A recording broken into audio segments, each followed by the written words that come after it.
For the sun? Any comment? Not today.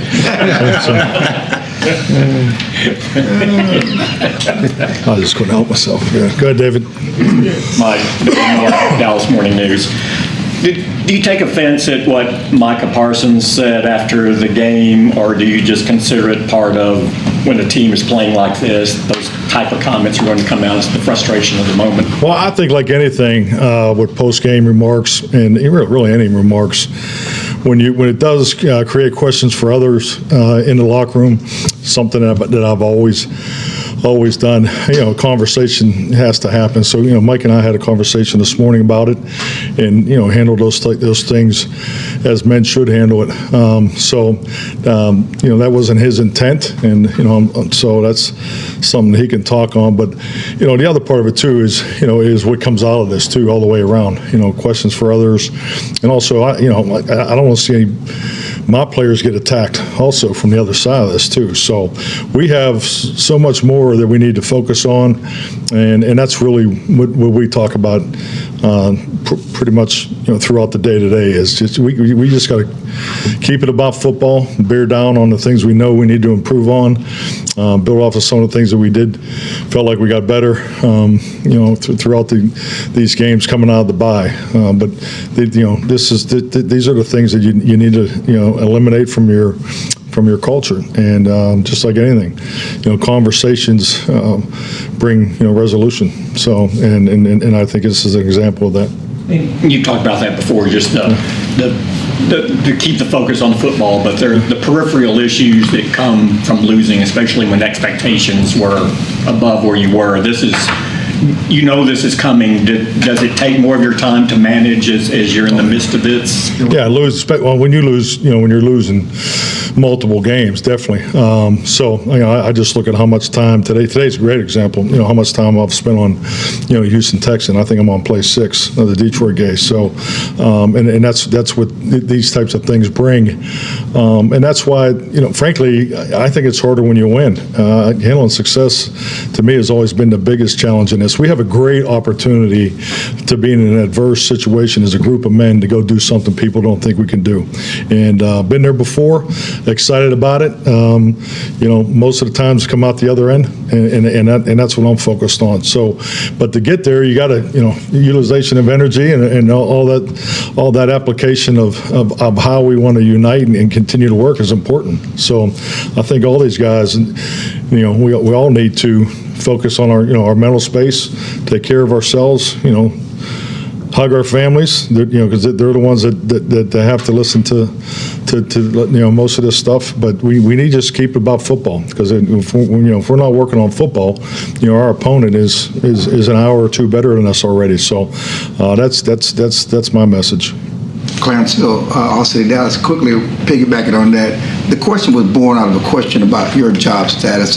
Do you talk to the players about how to answer that type of question? That's something they have to deal with now too. I mean, that's kind of where. No, I don't. They're grown men. They need to answer it. The way they need to. They feel they need to answer it. I just think like anything. I mean, you have the job to do. We have the job to do. It's our responsibility to deal with the media.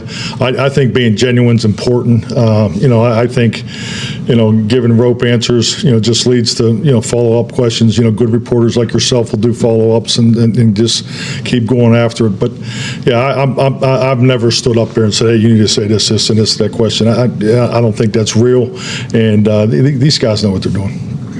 Dak Prescott. I was kidding about the follow-up. Next question. So.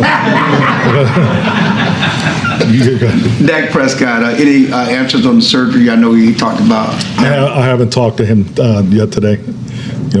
So. Thank you. Todd Archer with ESPN. Mike, you've made your bones in this league offensively in play calling. How much of the struggles offensively, how much have they weighed on you?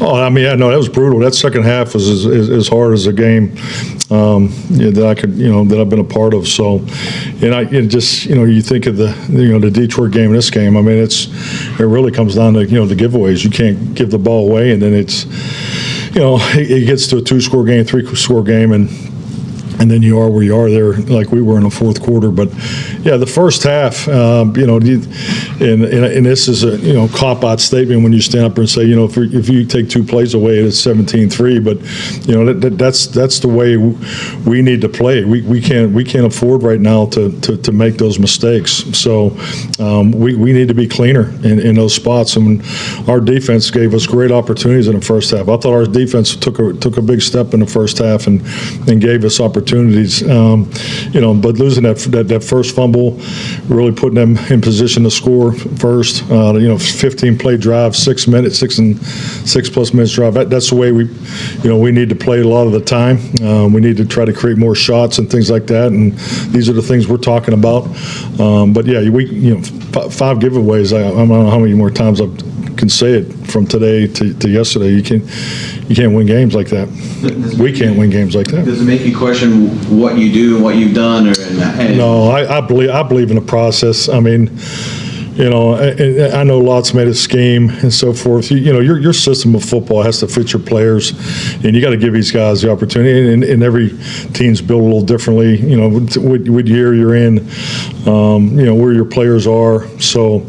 This is not a we need to go change. We need to be better at the things we're committed to. I've always played to the strength of the quarterback. That's just something I believe. That's the way I learned it from Paul Hackett. The West Coast offense is built around making the quarterback successful. We're running the ball better. We've made a strong commitment to really knuckle down at certain things that we're doing differently since the bye. So there is progress there. The action passing game has to come off it. That's not nearly where it's at, and we've actually been in favorable third downs. I mean, our third down, we definitely dropped down in third down production, but we are in favorable down and distances. So we need to stay the course and just make sure we're giving the players what they need and putting them in positions to be successful and just keep working at our execution. John Machado with The Athletic. You talk about your guys' turnovers. How do you go about fixing them during the week when it's not like they're the same kind? It's different things that are happening. How do you improve in that area? Well, we drill it. We really do. I mean, there's a tremendous amount of time and energy goes into this. I mean, I'm going all the way back to February and March. We have a process that John Fossil and I head up. Ryan Feeders is part of that, and we call it team fundamentals. So all of our ball security drills are researched, identified, and actually what's cool is we build them during the off season, but then we give them the live shots week to week. Because I mean, there's balls. We'll be all over the tape this week, but there's these type of plays each and every week in the league, and so the education process is there, the drill work's there, but that's just like anything in football. You can talk about all you want, but coaches don't just say, hey, I gave them the playbook. That's not where coaching starts. It's it's really about the results. So we just got to keep emphasizing it, keep working at it. We added more time into team fundamentals back to the Wednesday practice 3 or 4 weeks back. So I just believe in bearing down and staying after it, because that's the only thing I know how to do, and it'll show up. I mean, our history here will speak to it. We've been very, very good in the area of turnover ratio. I mean, -10 makes me sick. I mean, it absolutely does. I mean, that's not what I believe in. I think my track record speaks to that, and so all I know how to do is keep working. Nick Harris, Forward Star Telegram, with a couple of losses consecutively. What's your message to the team so that emotions don't snowball, but also the losses themselves? Well, I just think it's really about one another. I think this is an incredible opportunity of adversity that we're in. Personally, I was 61 yesterday. I don't know if you know that, but how many more cracks at the plate do you get? So I enjoy the arena of conflict and being in these types of situations, because I mean these are the years you remember. But it's time to get it turned. I mean, we've been in this mode a couple of weeks too long here, but this is a great opportunity for us. No one believes that we can do it, which I think even makes it sweeter. But we need to win a game. We got a hell of an opponent coming here Monday night, playing well. They lost a tough one last night, so saw the end of that game. But it's about the game of football. If we don't do the things, the basics that are necessary, then I'm going to be standing up here talking about the things we need to do better. But this group works hard. I believe in the locker room because these guys give it up. I mean, everything's measured. We have an evaluation process, a daily one that reflects what they're doing each and every day, and it all in compared to prior years. So you have good comparables and so forth. But we're not there right now. And we just got to keep working. Were you able to get away and celebrate last night? No. I had family at the time. It was nice. Calvin Watkins, Dallas Morning News. How much do you lean on your leadership council to try to get you through difficult times? Well, I tell you what, it's you just got some moving parts right now, and half our leadership council is injured, so I think that's part of it too. So it's really a great opportunity for younger guys, to step up, and most important, component of leadership right now is action with success. That's important. A lot of guys can, be leaders just on the way they go about their business and perform on Sundays. That's a great form of it. But yeah, the guys they're saying the right things. You're talking the right way. The veterans are doing a good job there. So yeah, we need to stay after it. So yeah, the energy and the effort's not an issue. Any update on Overshawn? I think he had an MRI today. Yeah. They have not got that back yet, but it's. Let's just get all the information. I don't want to speak ahead of ourselves. I don't have an update on any of those guys really. Adi's of The Athletic. Mike, you mentioned before about how different it is being in Dallas. Just when did you kind of acclimate to all the off-the-field stuff that kind of comes with being the head coach in Dallas? I'd say probably 2021. 2020 was just such a different year. So yeah, I'd say 2021. And I just remember a conversation that Jerry and I had, and and he was it was insightful. He said, this is a difficult job to be a head coach, and we talked about some of the things, and he was right on the money.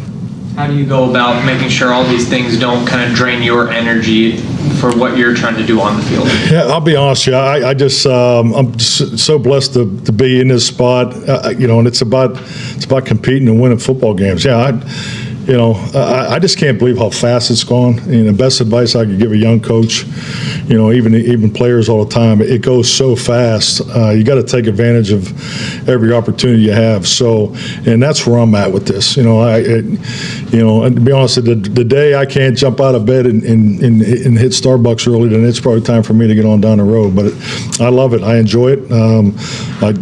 This is the best part of the day. Second best. Starbucks is the best. But I do. I love what I get to do. I love the adversity of it. I love the challenge of competing and so forth. I wish our players had more success right now because I know how much they put into it. This coaching staff, with the things that they have to listen to and so forth. I mean, it's an unusual year. I mean, we all recognize that, but it's all part of this challenge. And we're just pushing and keep working, trying to keep our eye on the target. And so the reward will be great. Babe. Babe Lochner, 105.3 The Fan. Mike, obviously pretty bleak day offensively yesterday, but you go back, you look at the tape, and you see some things that, wow, we did this pretty well. So what were the positives? I'd say running the ball in the first half, because that was something we felt like we needed to do. They were playing very well on defense, especially in the run defense. So getting that established was important. I didn't get Cooper into a rhythm, and that's something that I didn't feel good about when the game was over throughout the game. So, we need to find, a better way of doing that. So, I need to do a better job there. But, yeah, it's just, those three series in a row, with the giveaways, and the game got away from us. Aaron. Aaron Kazmas, Lone Star Live. Part of Micah's answer yesterday that drew all the attention was also about veteran players and how he feels for them. So I'm curious for you, what's the message like for maybe a Zach Martin compared to younger guys, and how do they receive that message during? Well, I think being a veteran, you understand the importance of how precious this time is more than anybody. So, yeah, I think Zach is the ultimate professional. I mean, just the way he goes about his business, obviously the way he's played for so long here. But yeah, you definitely feel for the guys that have done this a long time. This is, you only get so many cracks at the plate. Garrett Podell, CBS Sports. Mike, I know you talked about you evaluate everything. What did you think of Asim Richards filling in for Tyler Guyton yesterday? I was impressed with it. I thought he did a good job. He didn't affect the way the game was called. I think that's important anytime a young player goes in there, especially at left tackle. So I was pleased with his performance. Ed Werder, WFAA. Should we assume that you're moving forward with Cooper as your starting quarterback? And do you have a third quarterback in the building yet, or are you close to getting one? Yes, we are close to getting one. So, and I'm going off what happened last week. So I'm just going to let him go through the process and make sure everything goes well. But yeah, we're in the process of signing one. And yes, Cooper Rush will be the starter this week. When you say you need to take more shots, and are you suggesting that the game plan was too conservative, the play calling, or quarterback decision making, or? Well, it's just like anything. I mean, you don't just line up and say, hey, we're taking a shot on this play. I mean, if something, first you got to have protection. There's things that you do, and without getting totally in specifics, you get a new young player left tackle. So, I mean, so you factor all those things, and so how can you manufacture the ball getting in down the field or getting it in the green grass? We had a number of crossing routes that we felt good about that just didn't happen. So, and that's the way the game goes. So yeah, it's the ball didn't go down the field enough. That's for sure. Can you talk about what you saw from Trey? I know you said you wanted to get him in there. You had some packages for Trey Lance, and how did he play? We got him in there, that first series, trying to, give us a spark, and then you got to the third down, and I just felt, he didn't have reps in that particular situational work. But then, it gave him some series, based on where we were. But thought he did some good things, and definitely some things he learn from. So it was good to get him in there. I know you said Cooper's going to go forward. How difficult is it to try to put a package for a second quarterback, and while you're going? It's not. I mean, Trey actually, when we got in there, he ran the 2-minute no huddle offense. So, I mean, that wasn't just things that we just put in for him. So he ran the same package as Dak and Cooper. Was it a pretty easy decision to stick with Cooper in the situation you guys discussed? Yeah, definitely. I mean, we have a lot of faith in Cooper. I mean, like I've stood up here last week, everybody believes in him. How can you not, based off the way he's performed? But that fumble in the recovery attempt, that was, it was off to a rough start. And like I said, I just feel like he never really got into a rhythm. And then when you talk about Jerry and the conversation in 2021 and how it's a difficult job, what did he tell you? What was the message? I don't know. I don't recall. So. All righty, thank you, Mike. Thank you.